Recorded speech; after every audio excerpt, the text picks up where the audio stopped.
Friday morning. I just woke up a little bit ago.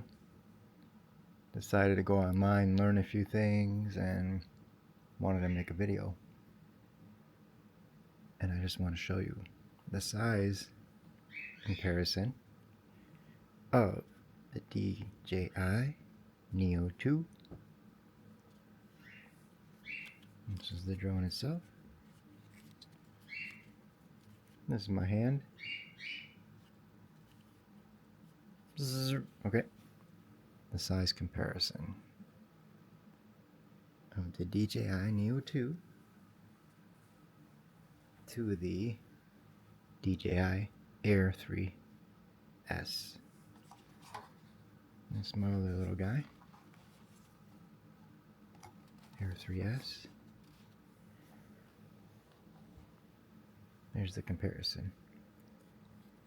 I mean, really, if you look at it, I mean, you're like, oh my god, this is smaller than that. I mean, well, obviously.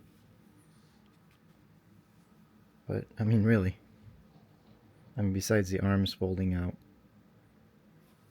on the Air 3S, it's like, it's not that much smaller. Now, actually, if we were to, let me fold these little guys in, like so. Okay, go back. This is what it is when it's folded, right? And this is not foldable, but you can see, I mean, really, I mean, you get so much more in this. It's ridiculous, but this serves a purpose too. It's my newest toy. Haven't got out and used it much because it's 15 degrees outside in northern Illinois, and that sucks. So, alright, in case you were wondering what the size difference was, I mean, there you go.